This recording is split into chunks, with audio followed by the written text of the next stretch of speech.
I'm perhaps unwisely going to present on 2 papers or 2 projects that I'm currently working on related to these kind of driver's license suspensions for failing to pay court debt.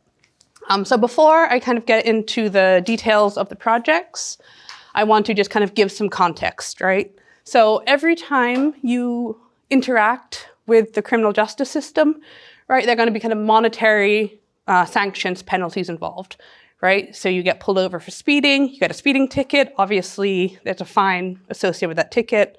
The fine's actually a kind of bundle of fines and fees, but for our purposes, that's kind of neither here nor there. And so the purpose of these, call them LFOs, traditionally is kind of understood as a public safety perspective, right? They impose a cost on engaging on an undesired behavior, right? Breaking the law or breaking the traffic rules.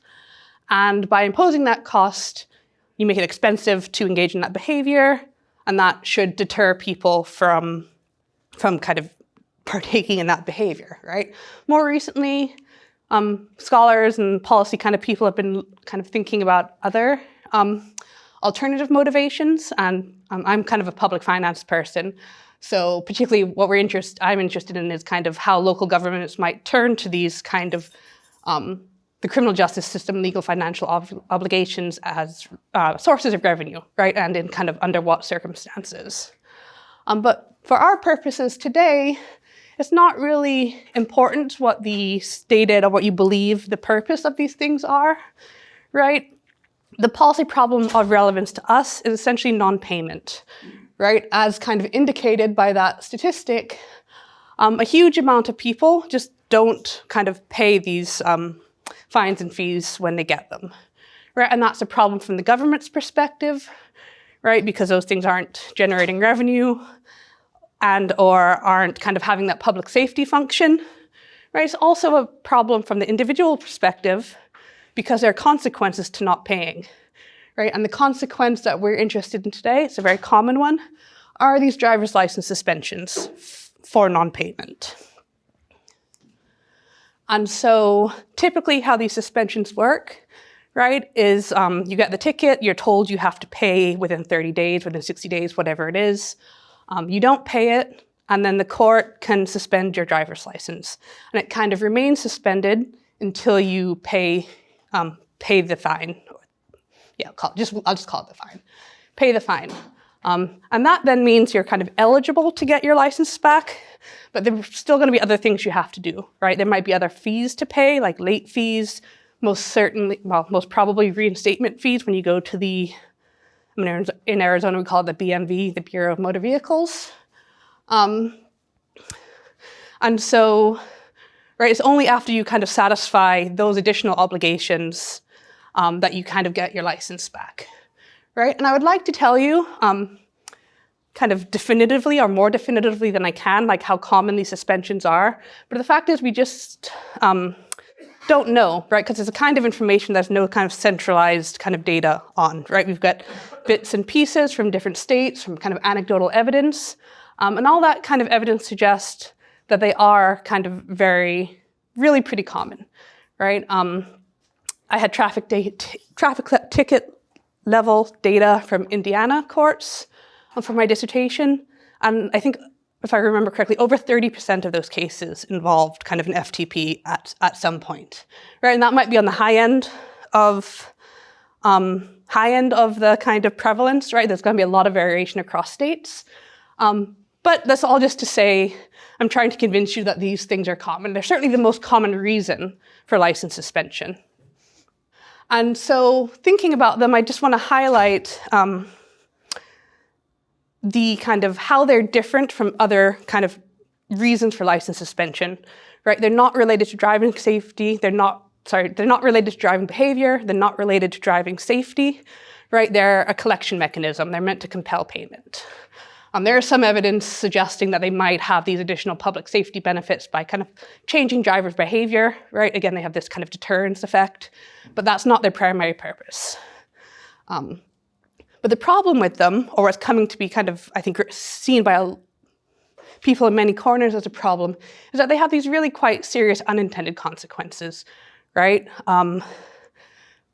that they essentially create and exacerbate financial hardship, particularly for kind of lower income populations, right? So people who might already struggle kind of even to pay the initial fine, which I think can be quite substantial, right? I think in California you have quite large penalties for speeding, things like that.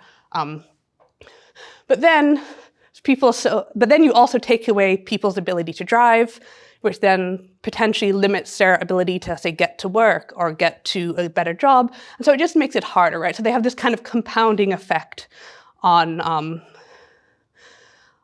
these kind of, like individual fiscal outcomes, right? And so again, don't have a lot of empirical evidence on this.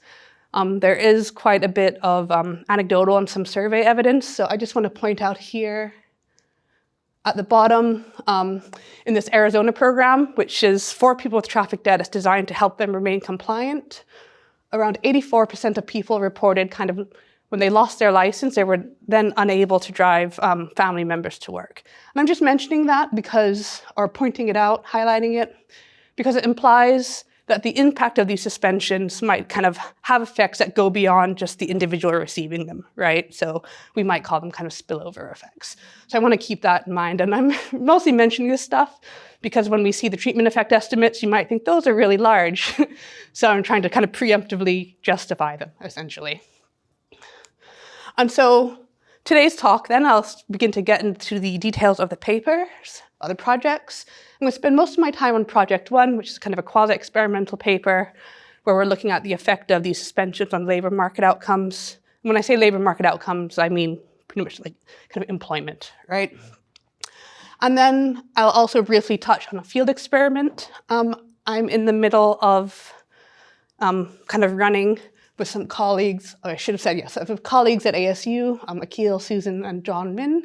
And I should also say, because I didn't put it on the slides, but I probably should have, we've received like funding from Arnold Ventures to kind of do this project, so we're very grateful for that. So with that being said, I'll get into the first paper, right? And so I don't think I have to say too much on the kind of theory or the motivation here. I think we all kind of intuitively understand, right? America is a car-dependent kind of place, right? Even large cities like LA and Phoenix, cars are important to getting around, right? They're important for us to get to work, which is kind of what the primary interest is of this project, but also all sorts of other things we do too, right? So cars, access to a private vehicle, very important to mobility. And so that leads to our research question, which is pretty straightforward, right? Do these FTP suspensions have a negative impact on labor market outcomes? And again, I'll talk in more detail later on about what specifically I mean when I say labor market outcomes. Okay, so to study this question, I'm going to exploit a series of policy changes where states have passed legislation to kind of to stop the use of these failure to pay suspensions. So the first instance was in Mississippi, of all places, in 2017, also California later in the year. And since then, I think a bit more than 20 states have kind of followed suit, right? So the state legislature passed legislation saying we're not issuing these kind of suspensions anymore. So this is our kind of policy change that we're interested in. And now I'll really kind of get into the details of the paper without trying to dwell on them too long or get too much in the weeds. So this analysis is going to take place at the county level, right? And many people in this room probably familiar with core-based statistical areas. For those of you who are not, they're essentially kind of groups of counties or a county that have very strong kind of economic ties, economic integration, right? So we kind of think of them as like a labor market. And within a CBSA, counties are defined as central or outlying. So central counties are kind of the ones where most of the economic activities is occurring, and the outlying counties are maybe kind of, they're tied to that central county, often through commuting. So maybe people are living in these outlying counties and kind of commuting into the central county to work. And I should say, you shouldn't think of this as like there's one central county and one outlying county, or one central county kind of like surrounded by outlying counties. There can be multiple central counties there can be multiple outlying counties. They're just kind of a cluster of counties that are tied together by kind of a labor market economic commuting. And so in the paper, and so in the presentation too, we kind of refer to these as urban and suburban rather than central and outlying, right? I think it's just kind of a bit more intuitive. So I'm going to use that language for the rest of the presentation. Okay, so the data that we're using, it contains a population of counties in the US. Those are not all included in our study. So you can see here there's a list of counties or sample criteria that we apply to decide who's going to be in our sample, right? So I've kind of said we're only using counties in CBSAs. We have eliminated counties and states that kind of changed their laws about failure to pay suspensions, but didn't eliminate the practice entirely. We didn't want CBSAs that kind of cross state lines, right? So they have counties in multiple states. It's just kind of messy. And this is mostly a kind of a research design choice, but basically, right, the people who live in the treated counties, so the counties that experience FTP reform, now maybe they can drive more, so maybe they start driving to neighboring counties in other states, right? From a research design perspective, that's problematic because it means the people who are going to be functioning as your controls are kind of affected by the treatment. So for that reason, we exclude kind of border counties in the control states to try to kind of protect the integrity of the treatment group, or sorry, the control group. Okay, so anyways, we end up with this sample of almost 1,000 counties. And as you can see, we have, by a few orders of magnitude, more urban counties than suburban counties.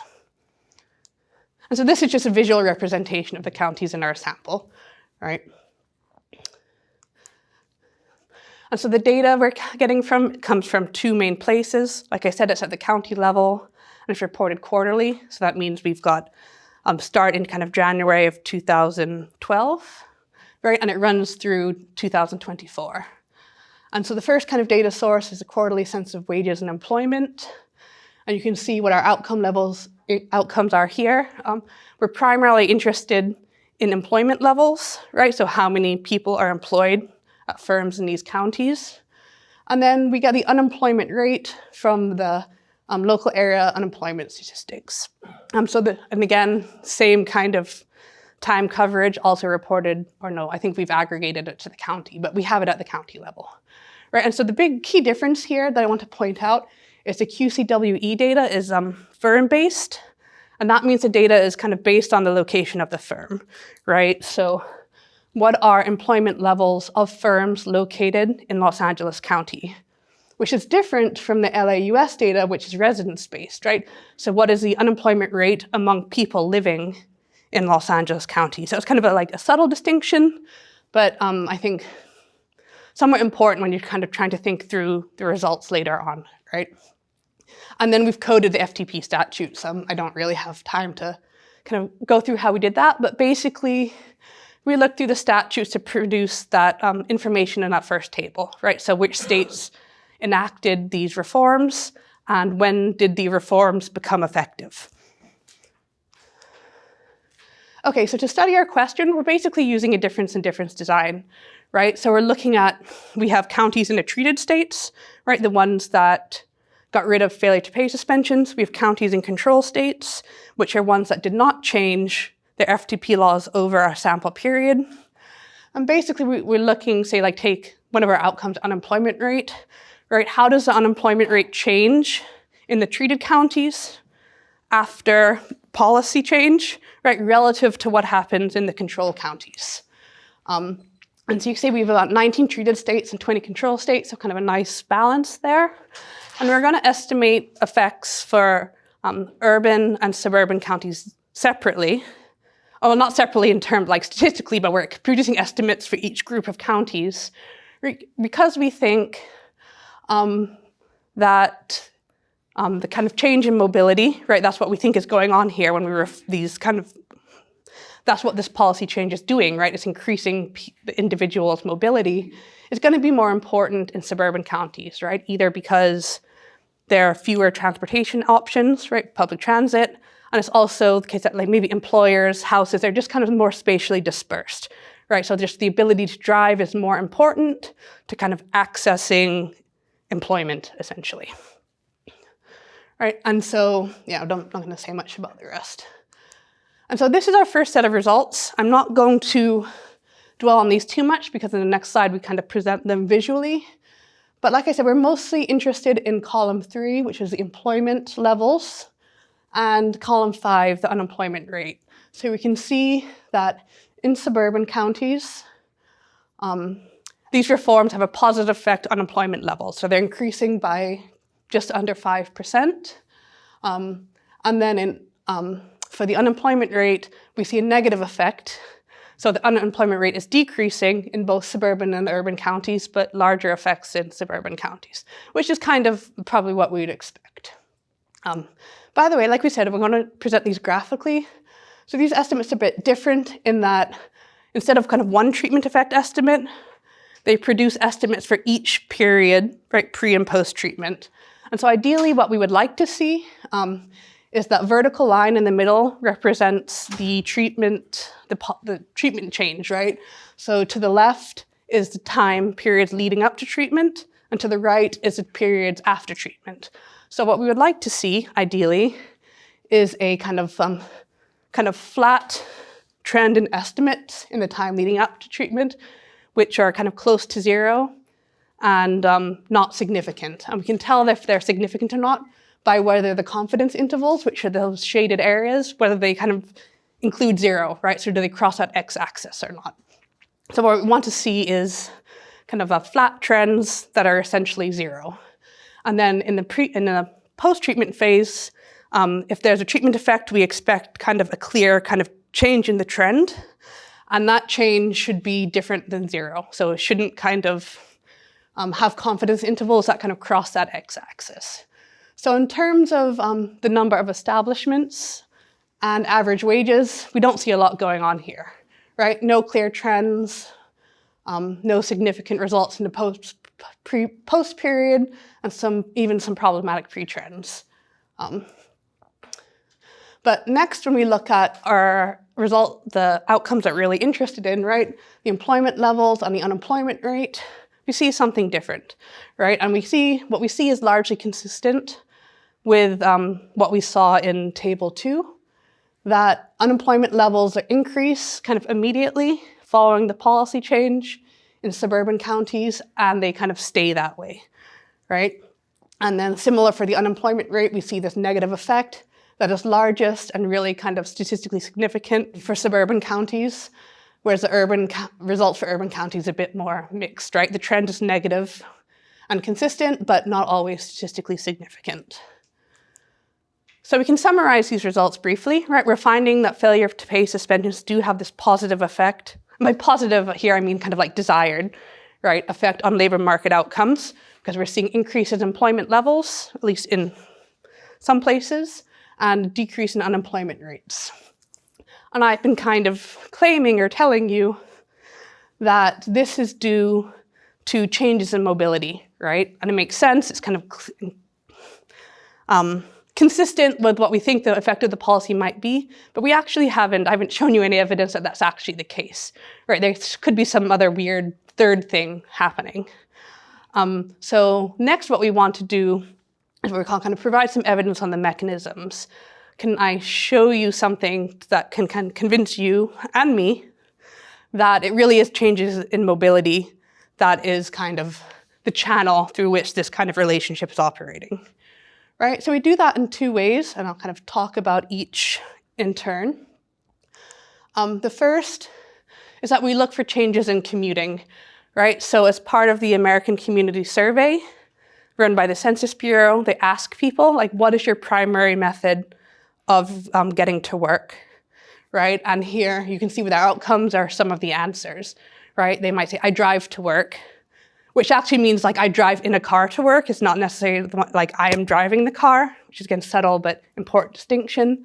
I drive alone to work. So you might think that's kind of a cleaner estimate of what we're trying to get at, right? Somebody is now the one. Like these are people who, if you're driving to work, presumably you can actually drive and do actually have a car. And then we have a couple others, the number of people taking public transit, And there's a measure of like, do you work and live in the same county? Right? And I should have said, this is also kind of analysis also at the county level. So you can think of these as percentages, right? The percentage of people who report kind of driving to work as their primary method of transportation. And so kind of if our claim is, if changes in mobility is kind of a mechanism here, we're going to expect to see that following FTP reform, more people are reporting kind of driving to work, right? So that's kind of our expectation. In terms of the analysis, it's really unchanged from the previous one, so we still have that difference in difference approach. It's the same sample. The one difference is this data is annual, right? The previous data is reported quarterly, but we just don't have that kind of granularity for this data. But that leads me to two kind of important caveats. First is that we're using the 5-year estimates, and that means that for any given year, so for like 2024, the value is based on the survey responses from 2024, but also the 4 preceding years, right? So in our years that are kind of following treatment, we're going to be relying on data that is partially reflective or partially based on kind of pre-treatment conditions, right? So as a result, we're going to kind of expect to see effects kind of phase in over time, but we can't say, but that is not an indication of kind of gradual policy adoption, right? It's just an artifact of the data. So that's kind of less than desirable. And so for that reason, I'm just only going to show you those kind of results visually with the kind of year-specific estimates. And then related point is because this data is annual rather than quarterly, and many of our reforms are quite recent, right? For some of our states, we have only a small number of post-treatment observations. So, it is possible if you see treatment effect estimates fluctuate over time, or actually, I suppose, even if they remain constant, it's possible that some of that is due to changes in the composition, changes in the counties that are kind of creating that treatment effect, right? Because those are changing over time.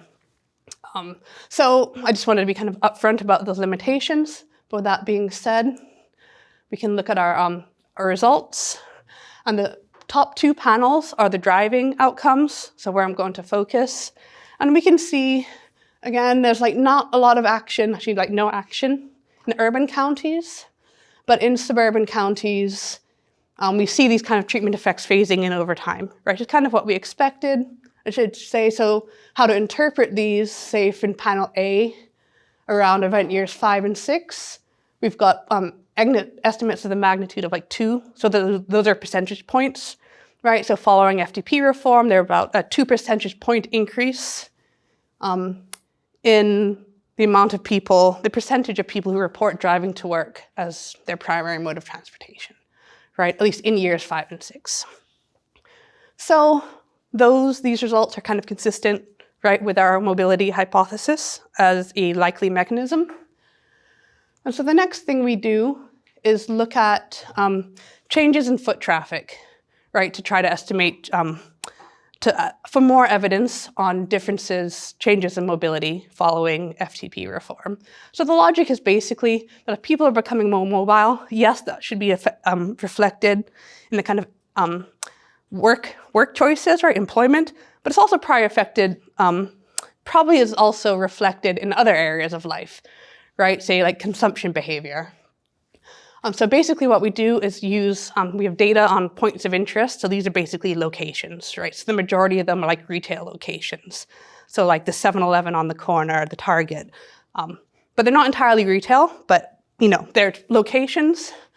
And what some companies do now is they can kind of track mobile devices and count how often, how many visits there are to locations through tracking the kind of mobile phones, right? And so that's what we're kind of calling foot traffic. And again, we're going to estimate results for urban and suburban counties for the same reasons. And I don't have time to kind of get into the analysis or share these results with you, unfortunately, but I'm happy to talk about them afterwards. But we also look for variation within county by exploiting kind of distance to public transit, right? For each point of interest, we estimate the distance to the nearest public transit stop and kind of develop some expectations about how we expect treatment effects, foot traffic to change at different distances to public transit. And so just a bit on our data, right? Like I said, it's kind of location data based on the tracking of cell phones that counts the number of visits. So that's how many devices have visited this POI in a given month. And we also have the number of visitors, which is actually the number of unique visitors, right? So how many unique devices have visited a POI in a given month. And when you got to calculate those outcomes for kind of our entire sample of POIs, and we also calculate them for POIs that are classified as gas stations, right? And the kind of logic there is we're basically thinking of gas stations as like a proxy for gasoline demand, right? That, that if people are driving around more, presumably they're going to need to buy more gasoline, so we should expect to see specifically increases in foot traffic at gas stations. What is POI meaning? I'm sorry. Points of interest. Okay. So it's just a location. It's a physical location of an establishment. Yeah. And so those are our outcomes. One difference is that this data is first available in 2019, right, which is later than our other, so we're going to have a shorter sample period. And it also kind of requires some additional sample adjustments, right, because we have, say, some states that are treated prior to 2019, during 2019, and we want to make sure that we have at least 1 year, I think it was a pre-treatment data for every state. So we kind of drop states that have that were treated prior to 2020. We also kind of ended up keeping POIs that are kind of in the sample every period, right? So we have a balanced sample. Our kind of reasoning was that we wanted to try to exclude, the possibility that our results might reflect just changes in the sample composition over time, right? So, POIs kind of dropping in and out of the sample, that might affect your treatment effect estimates. The cost of doing that, so it's kind of like you'd call like an internal validity concern. The cost of doing that is that, it changes the sample from the kind of sample that we used for the other two analyses, right? So we went back and forth on what the kind of best approach was, but this is where we've kind of come down for now. And so just before I show you the results, I'll show you some descriptive statistics, just in case you're wondering, like, how comparable are these kind of urban and suburban counties? Like, is it the case that just like everything's happening in the urban counties and there's not a lot of action in the suburban ones? And we can see that's not the case, right? Both in the kind of average number of visits. I wonder what I'm thinking about. Number of visits to POIs, and then also in that first bullet point, the number of POIs. We can see that urban, suburban counties super comparable, right? But that's not the case with the other measures. So if we look at POI density, so it's the number of POIs in a square mile, way lower in suburban counties, and the distance to public transit is larger, right? So that kind of supports this idea that driving is more important in these areas, right? POIs are kind of more spread out and less accessible by means other than kind of personal transit. Okay, so with that being said, these are our results. We've got number for all POIs. We've got number of visits at the top in that kind of top panel and number of unique visitors in the bottom panel. And you can see once we kind of account for like differences between counties that are kind of consistent over time, right? So some counties are just different than other counties. That foot traffic increases by about 5% in suburban counties, at POIs located in suburban counties. And again, we don't see much action for POIs in urban counties. Okay, and so we can look at similar results for the gas stations, and we see the same pattern. The one difference is kind of a larger treatment effect, right? Now we're looking at like 11%, which is high. And again, similar kind of results for a number of unique visitors. Okay, so those are the results of the labor market analysis and the mobility analysis. So basically what we're showing is that getting rid of these suspensions seems to improve labor market outcomes at the county level, and changes in mobility are kind of a plausible mechanism through which that is happening. So in terms of policy implications, you might say that state governments can address some of these negative labor market implications or consequences of these policies by simply getting rid of the policy. So maybe that's true. We do need to say that because we don't really know a lot about how effective these policies are, the failure to pay suspensions, that kind of compelling payment, right? Are they an efficient collection device? We don't really know what the costs of getting rid of the policy might be, right? So that might be something that you think about. We also might think about, what if I'm a local government and I am kind of interested in kind of getting rid of, ceasing use, or at least decreasing, trying to address these negative kind of consequences of failure to pay suspensions, but I'm in a state where we still use these suspensions, maybe they're even mandatory, right? What can kind of I do? Or, what kind of policy actions can we take? So this is like the second approach, obviously. And it takes me quite nicely into our field experiment, right? Which again, is currently underway. We started, well, actually, I'll get to that. So basically here, what we're trying to do is to explore how or if governments can encourage people who are delinquent on their legal financial obligations to pay. Right? So kind of thinking about the question, I think the first thing we have to do is thinking about the reasons for non-payment, right? Why aren't people paying? And the most common like theory of the case is essentially that people just can't pay, right? Or at least a significant portion of people just can't pay. They don't have the money. So there are financial barriers. There might also be kind of related informational barriers, right? So you might not be aware of your options for payment. Right, so the kind of very common now is payment plans, right? So you've got a ticket, I don't have the money to pay it all right now, I can enter a payment plan and pay in installments over time. But people might not be aware of that, right? They might not also be aware of how they can pay, of the consequences, of what happens if you don't pay. So basically what we want to do, or what we are doing, I suppose, is sending text messages with kind of information related to those themes. And we're trying to look at, are these kind of informational nudges effective at increasing payment probabilities? So we're working with the municipal court in the valley, which is kind of the Phoenix metropolitan area, what we call it. I'll just briefly kind of describe what we're doing, right? So every Monday we receive a list of, from the court, of drivers who had tickets. This should say, this is slightly incorrect. The list is of drivers who had tickets filed at that court in the previous week, right? Which is not the same as when they actually issued the ticket, because obviously the police issue the ticket, then they have to file it with the court. So there's kind of a lag there. But we get this list. We randomly assign drivers into one of 7 conditions.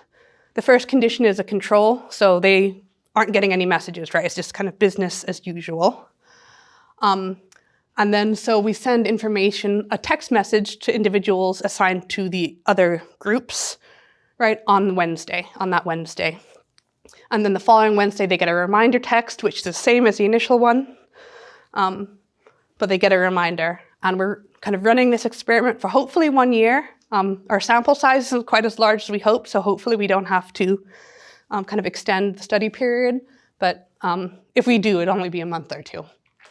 And so after kind of experiment ends, we're going to collect outcome data for the individuals from the court, and we'll be able to kind of provide some evidence on some of our questions. So just a little overview information about the types, what these kind of messages look like, right? Like, so our baseline group, which is group 1, this is kind of the information they receive, right? Hey, you've gotten this ticket. Here are your options. We include their name, the date they got the ticket, and the ticket number to try to increase the validity of the message. And then groups 2 through 6 get that information plus either information about payment plans, so that's kind of positive information, right? Like, hey, this is an option you have, yada, yada. Or kind of maybe a more negative negative information, right? Like, hey, did you know that if you don't pay, this is what might happen to you? And in Phoenix's case, this is vehicle registration holds. That's basically, they don't suspend your license, but you can't register your vehicle until, well, you have outstanding court debt, right? And this will be good because not only are we interested in like, do these informational nudges increase compliance, we're also like, are certain types of information more effective than other types, right? We're particularly interested in payment plans because they've essentially been widely adopted, but there's actually no evidence on if they actually work, right? Are they kind of effective in helping people to pay? Or do people kind of enter them only to default later on kind of thing? So we want to get a sense if payment plans are kind of effective.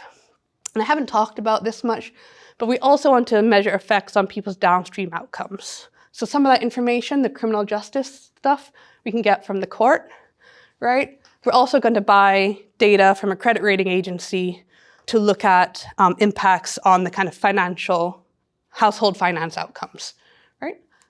And so that's what I have. Okay, Sean, this is a really, really nice paper. So, and that's my first comment to all of you. Most you should important. read the paper. Yeah, you can stop listening now. So to kind of restate some of the background, which I think is really interesting. And I work in transportation, and I kind of might have vaguely known this, but not exactly. Before 2017, every state except for 3 had some form of these failure to pay license suspensions. And then starting in 2017 with Mississippi and California, and then very soon after that, 20 states eliminated this. So this is a big change. And what I like about the paper, it takes a question that isn't obvious, but is important, right? I mean, you may not think, oh, we're suspending your driver's license, what's happening to your labor market success? But there's a lot of literature that suggests that there might be an important link. The paper really describes the data and the institutional background very well. The econometrics are very solid. This is a method of differences and differences where the non-implementing states are the control groups. And I guess the idea behind that is that the suspension of the failure to pay rule is plausibly exogenous to a county's labor market activity. And that's something that, as of this moment, I find reasonable, unless somebody in the audience, says something to cause me to change my mind. And there are some, Sean did a good job of trying to control for other possible covariates, including, for example, political orientation of the state. She also then examines what I would kind of call, pathways to get to the effect size. What happened to commuting behavior, to solo driving behavior? What happened to these visits to these points of interest, particularly gas stations, to build an argument that really suggests that what she's finding is due to more driving after people still having their license. Kind of the headline result, unemployment rates in urban and suburban counties declined from about 0.23 to about 0.48 percentage points, which is a big deal. And the only point of concern I had, I mentioned to Sean, I think it might be too big.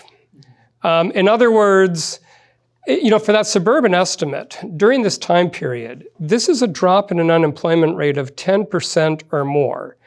And if you ask, what are the things that move unemployment rate by 10% or more that are not the macroeconomy?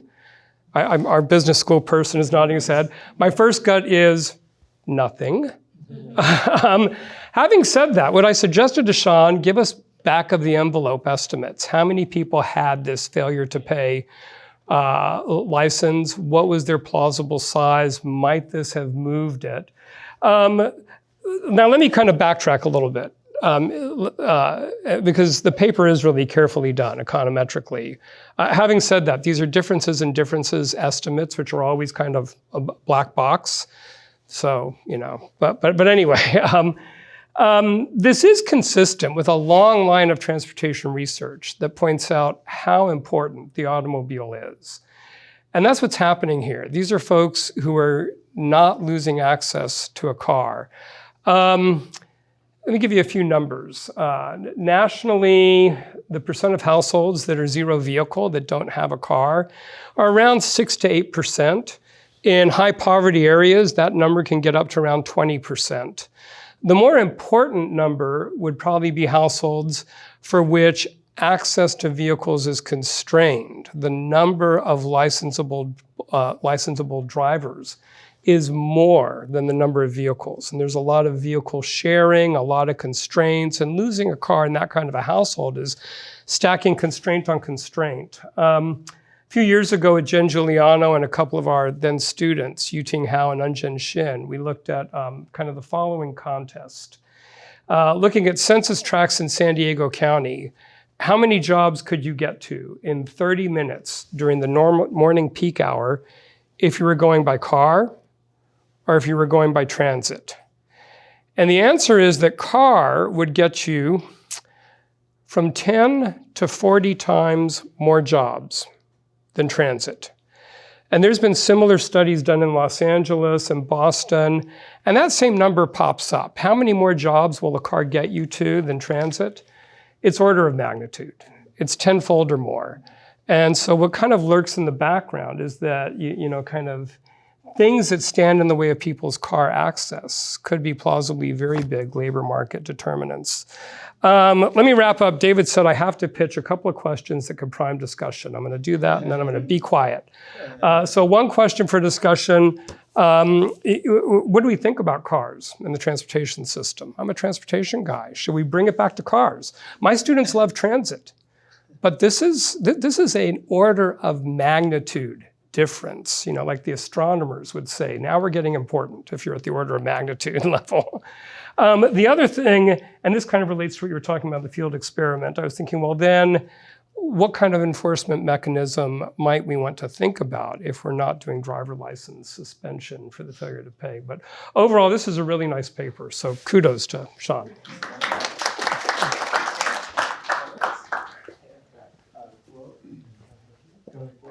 Oh, yeah, super interesting. And so just 2 quick points. One is, I agree. I mean, if this is real, this is amazing. Like, as in, it would be interesting to know if it's mechanical, if everybody who has this FTP is working and stays in work, how much would that move? And then how much goes beyond that? That must be some sort of multiplier effect. So it would be really interesting to understand what is happening beyond that, right? Because it's really remarkable and it looks really clean to me.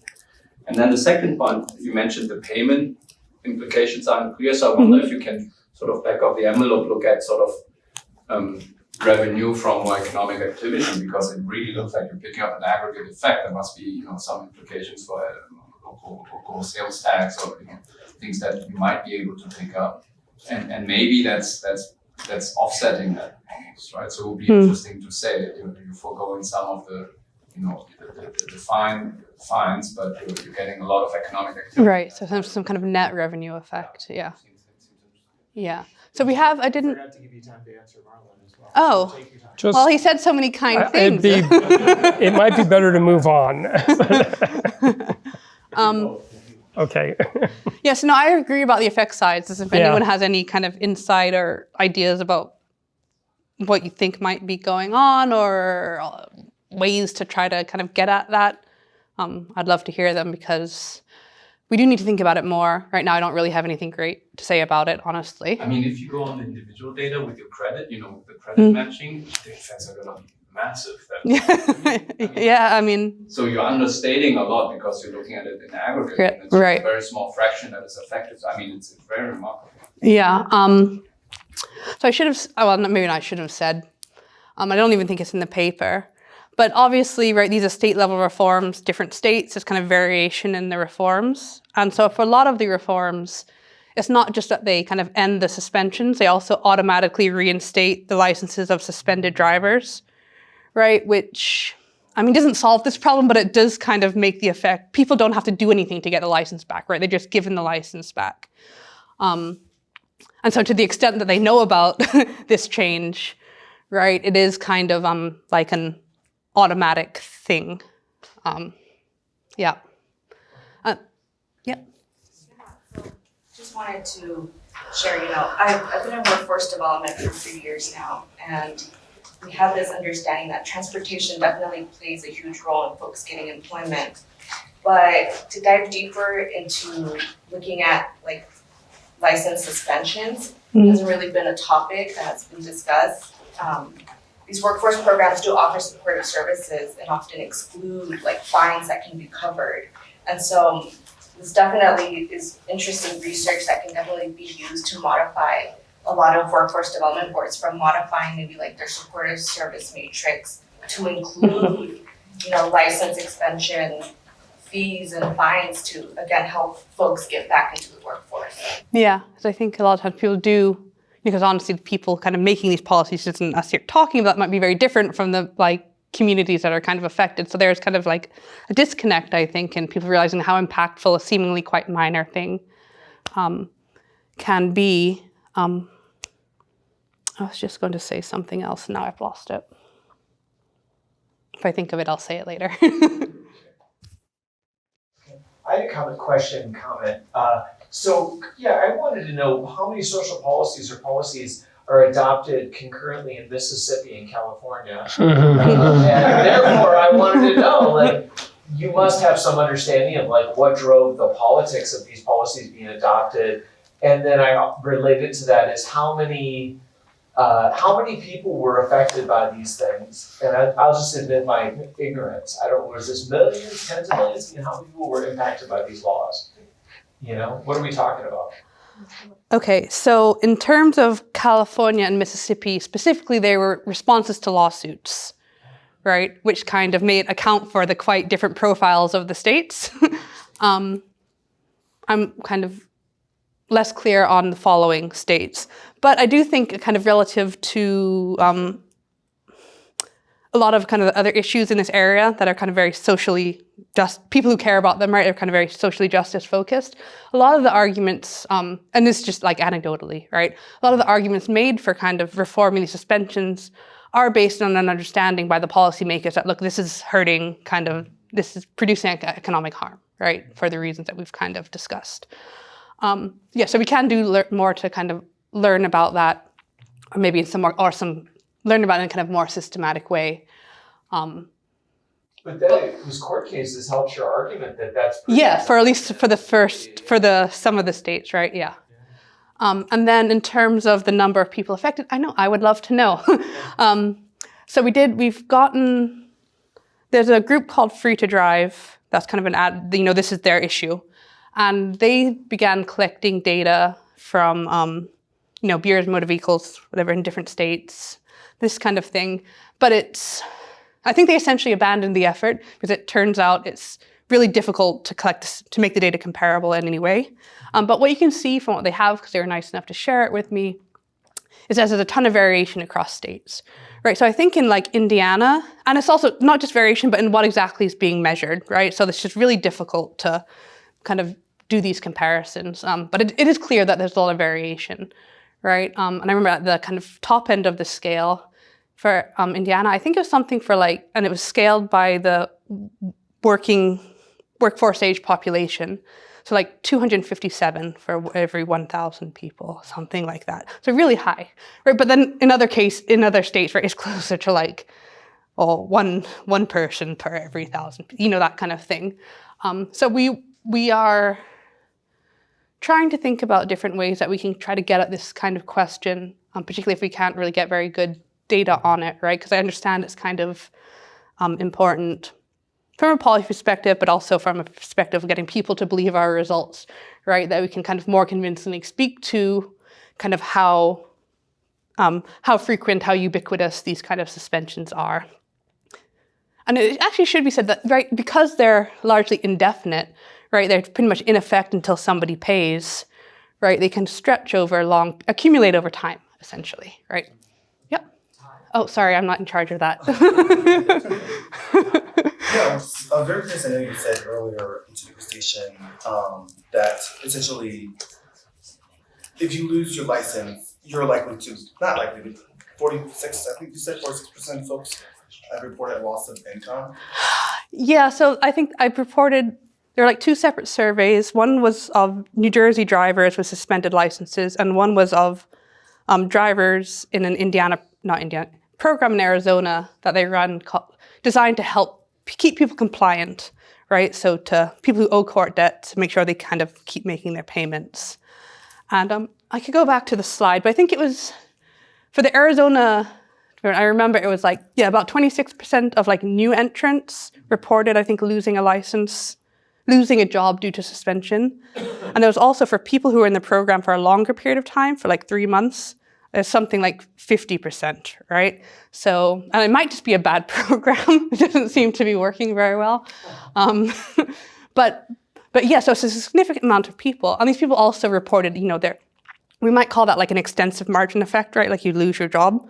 But they also reported more intensive margin effects, right? So like I'm kind of making less money, I'm working less hours, right? So kind of other adverse outcomes that aren't quite as severe, right, as completely losing the job. So has that regard, like whether they're losing income by virtue of like losing hours because they don't have a car, they don't have a license, or they just flat out has lost their job, has that then just negatively compounded the rates of just non-compliance in that case? Because if I lose my license but I have to pay, but now I'm losing more of my... Right, so this is kind of one of the things we want to get into with the downstream outcomes, right? Because I think you're speaking to this kind of snowball effect, right? You lose your license, you need to work, you have a pretty unpalatable choice, right? I'm going to drive illegally and get to work, or I'm going to risk losing my job. And either way, if you're driving illegally, you're obviously increasing the risk of getting even more fines and more severe ones, right? Which is, yeah, this is a kind of basic mechanism, basic story people tell with this kind of snowballing effect, right? That these things kind of compound on top of each other. So we don't have a lot of like very strong empirical evidence on that point, but that's one of the things that we're trying to do, yeah. Last question. That's pressure. I mean, I'll say this and then you can go to someone else if you want. But I just wanted to hear more about how you're going to do sort of the credit risk rating in the future, and is it individual level data? Yeah, so we've looked into this. The one is something I know it can be done because there are quite a few working papers looking at the kind of downstream outcomes of these legal financial obligations, and this is essentially what they do. Right. So my understanding of how it works is you need information on the driver. So most importantly, you need the kind of a name and address, right? And then if you have other kind of demographic information, it helps. And you kind of can give that data to the credit rating agency. They match it with their financial data. So obviously it's not a perfect match, but I think what they told us was about like 80%. So pretty good. And then they give it back to you anonymized. So it's, sorry, I don't know if that answered your question. That's kind of how it works. Yeah, other people have had that response. Yeah, credit card consumer panel and just, our policy lab has a... Yeah, and this is LEHD data that if you can get into one of those census data research centers, you can do that there as well. Okay, I actually have one last question. So I'm not a researcher. I'm a practitioner, and I develop affordable housing. So I'm interested to see and to hear if you have looked at, you remove the, what do you call it, the non-payment, if you want, you remove it in the state, but how does it impact the correlation between the zoning requirement that is now 0 parking spaces for the affordable housing in the most underprivileged communities, and these, they don't have... So people in these low-income communities might not be able to have a car because they have nowhere to park it? Is that kind of the idea? Oh. Not, how does it No, we haven't improve their lives? Yeah, and employment and more. Yeah. So we haven't actually thought about that. Thinking about kind of like constraints on car ownership faced by in specifically low-income kind of communities, and maybe spatially as well, is the interesting angle. Yeah, streets. Thank you very much, everyone, All right, for coming thank you. today.